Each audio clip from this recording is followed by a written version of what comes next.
Hey, this is your girl Bliss, and I am here to share a little bit of a story that I wrote.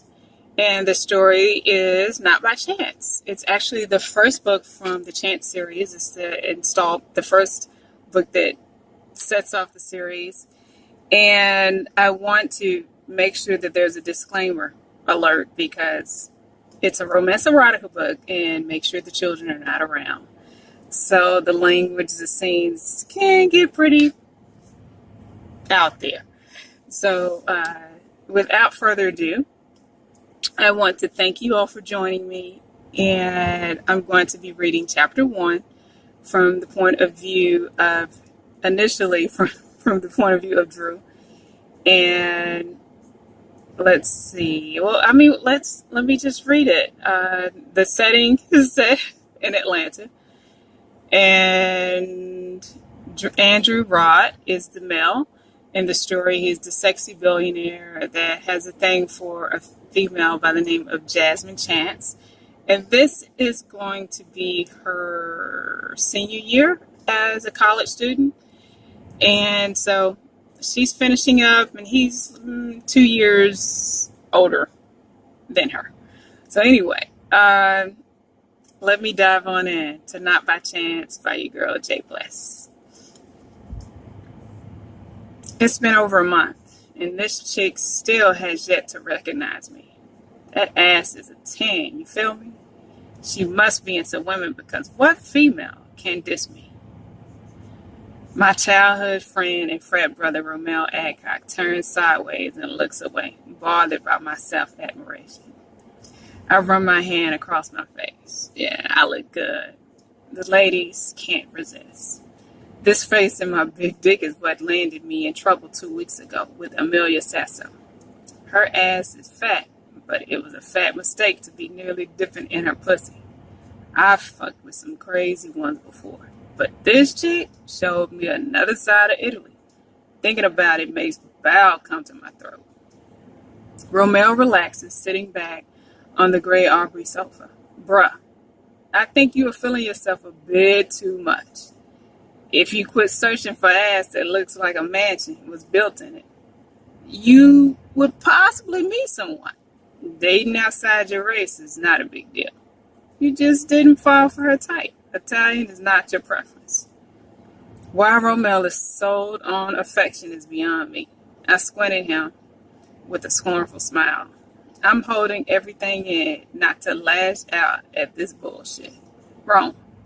Everyone doesn't lust for a wife. Anyway, I catch sight of you visualizing your ass right now with my sloppy seconds. Romel only insults me in effort to mask his hidden resentment of my single life. You know Victoria would turn 100% Puerto Rican on you if she gets any disposition of you with a side chick. True, but you know full well you prefer what I have with Vic. Besides, watching you tracking down women with fat asses is not my style. It's a distraction from the real issue between you and your old man. A look of sophistication is covering his face. Every time your parents come to town, it's the same old thing. It's predictable, Drew. I act like I don't give a shit. Yeah, you might be correct. But if I show up solo, I can leave with more than one chick. He is looking at me with his eyebrows pulled together, glaring. That is, if your dad isn't up your ass once he finds out you already walked across the stage and never mentioned it. Romel was right.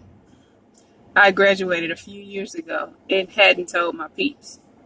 I sit on the other end of the sofa, running my hands over my face, unsuccessfully trying to hide my emotions.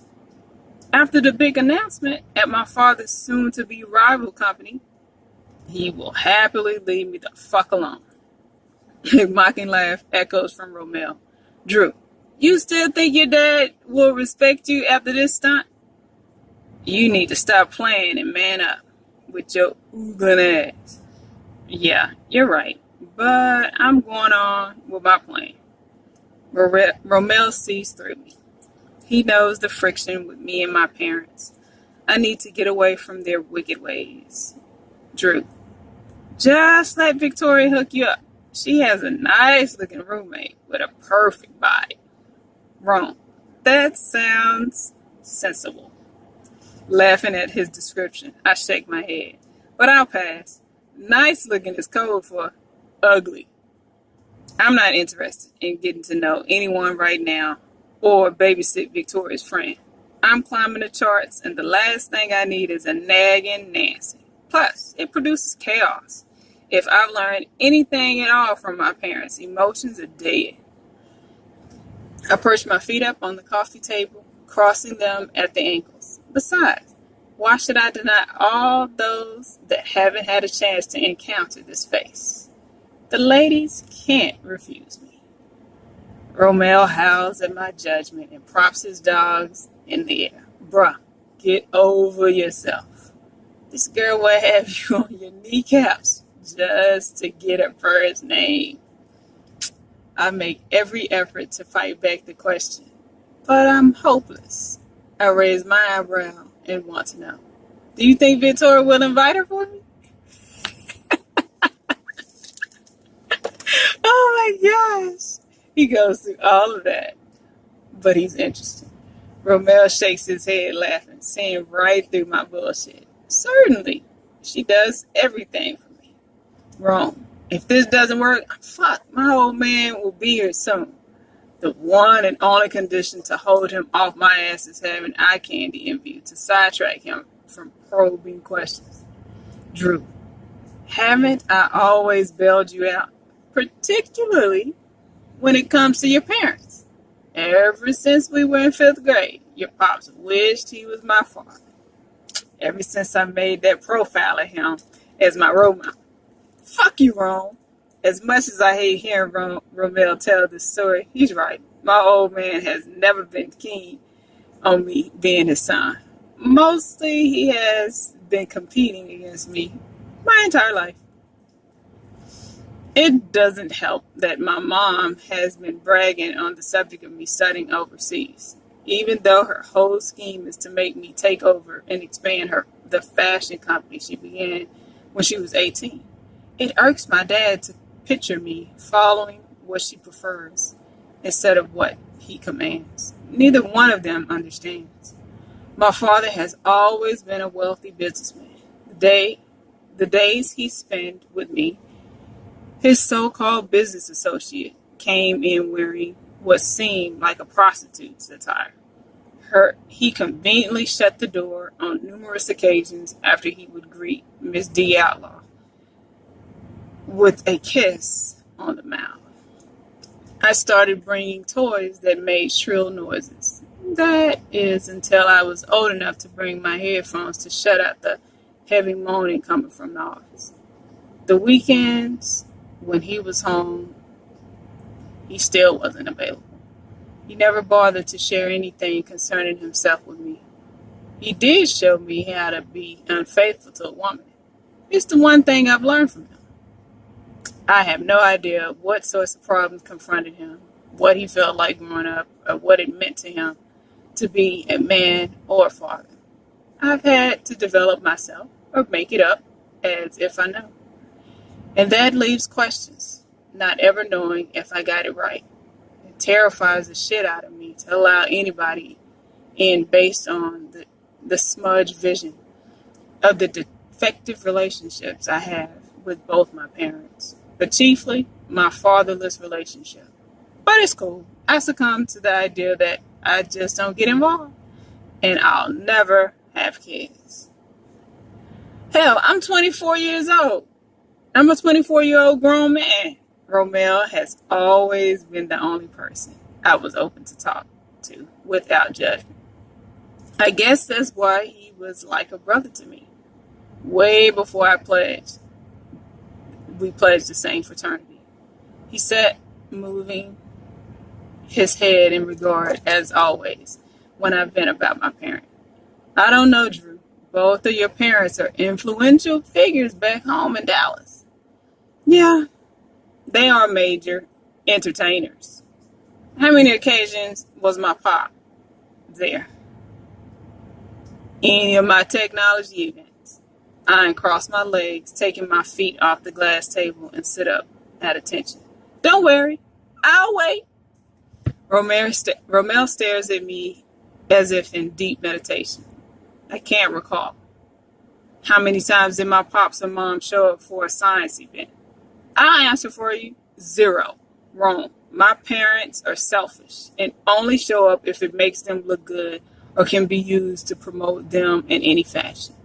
These are the same people that demanded I major in international business. Wrong. I have no interest in that shit. I have always liked technology and science my entire life. As a kid, I always read Popular Science and National Geographic magazine. I broke radios and repaired them for fun. Romel shakes his head with a grave expression upon his face. I don't understand that, man. I attempt to relax and fall back upwards upon the sofa with a haunted expression on my face. What's to understand when it's obvious? I was never the child they wanted. I'm their crutch. That's why I just say, fuck them. During the event, it will be understood. I'll go on stage, accept my promotion, my trophy, and see them at the next photo op. Hey, don't overanalyze this, Drew. Just tell them you graduated and don't need their approval anymore. Wrong. I don't have to tell them anything. I pay my own bills. Raising my brow, he says, but you still need a date. Hell, I'm sure Vic can get a roommate. It's not a problem. Romel can never let things go, especially if he thinks I'm not myself. With a quizzical expression, I exclaim, I'm not looking for love, just someone to walk in with. So, are you in or what, Drew? Oh, go ahead. Make sure she knows it's only for show. Now, from the point of view of Jasmine, before I get to the POV of Jasmine, in this first little skit with Drew, you see that he's pretty self-involved with himself.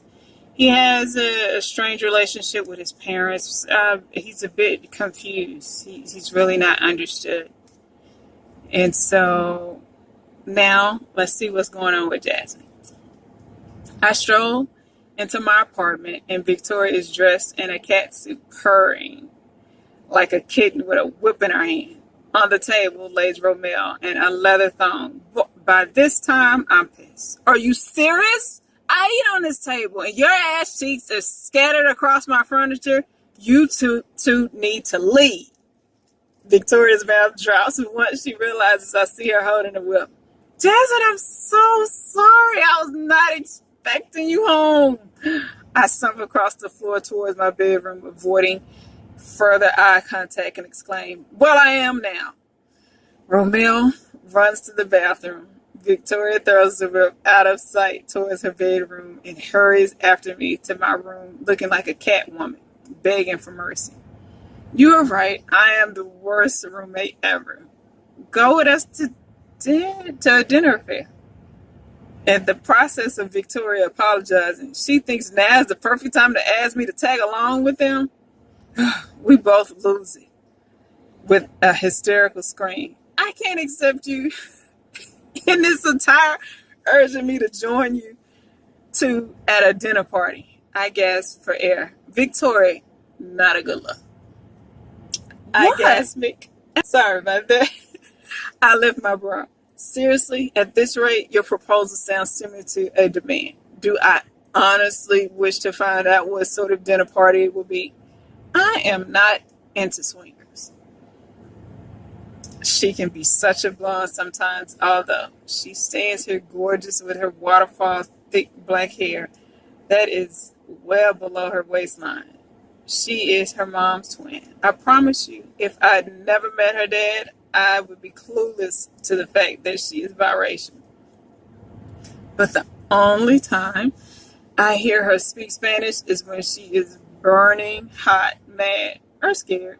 She loves reminding you most of her family is from Colombia or in Puerto Rico.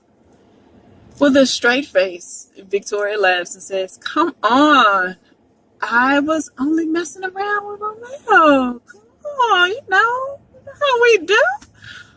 Romeo walks out the bathroom wearing a white t-shirt and jeans. He flounces on the couch without a care in the world. "Hey, Jasmine, are you going to the dinner party?" He looks over to Victoria, attempting to get her attention, motioning his hand to go to the room, as if his face is unreadable. Over the past 2 years, Ice couldn't break the heat Romeo and Victoria possess. I don't care what you two do in your private time, but as far as your sex acts, I am not interested. Please go with him, Victoria. Romeo looks at me, tight-lipped, uncertain of what to say. He is withering, sinking into the couch as if he is a broken ship. It's obvious how embarrassed he is that I'm aware he wants to take Victoria in the room and finish what I interrupted when I walked in the door. "I guess you two are not going to dismiss yourselves unless I give you an answer." "Yes, Chica, that will be best. Are you going or not?" "I do not feel like doing anything, considering I am not trying to fail my final exam for my principles of business class. I should stay home and study." "Jasmine, you're always studying. Plus, you need to go somewhere else besides the lake in class." The moment Victoria said lake, my eyes started dancing. Of course, she notices. Did I miss something? Did you meet someone at the lake? I start fumbling with my fingers as if I'm bashful, saying, "Well, not actually. I did see this nice, tall, chocolate bar of a man. Of course, I pretended not to see him, as usual." Victoria shakes her head in disbelief. "Well, he must have not been enough to keep your attention. So you are going with us, and I won't accept no. I know you have a pretty little black dress in your closet." I stop Victoria, shooting her a smoky look, and a laugh breaks free from my pursed lips. I have a bad taste in my mouth for black attire at this rate, babe. Romeo sits on the couch, fighting back a laugh as hard as he can. It was no use. A burst of laughter echoes throughout the apartment. Victoria has been a great support to me since middle school, and she is always up for a big laugh, which I love so much about her. I'm sure I can tag along with you too, but black, I will not wear black. I guess I will go. Now please carry on your love to your love dungeon and make him your sex slave. Victoria and Romeo jump to my request and run off to her chamber. Victoria winks her and closes the door behind them. I was glad that she turned on the music in her bedroom to help me not hear all of the sultry moans from their sexathon. Perhaps a trip to the lake will give them their space. And that concludes chapter 1. So Jasmine, you just got an idea of who Jasmine is and how Jasmine gets involved with being approached to go to this dinner date with Romel's friend Drew. And so as you see, Romel and Victoria are explosive right at the top. I tell you what, I did not know when I was writing that it was going to come off that explosive, to be honest. That was just the way I saw it in my head. But so far, the fans have loved it. And I hope that you enjoyed listening to me read it to you. And so next time, I want you to sit and join me and listen to chapter 2. But in the meanwhile, if you have not checked out Not By Chance, you can carry along and read it. Go to jblissbooks.com. That's jblissbooks.com. Follow me on Facebook, jbliss author. Join my online book club, which is called Sensual Bliss Readers. We have a lot of fun. We do a lot of giveaways and just, sit back, relax, escape reality every once in a while. So much is going on in this world, and sometimes you just need an escape. And so that's where I come in. So I hope that I'll get to see you around, get to know you. But feel free to post below. And again, follow me on Facebook. Look me up on IG for J Bliss Books. Look my website, jblissbooks.com. And I really do hope I get to see you somewhere along the line in Central Bliss Readers.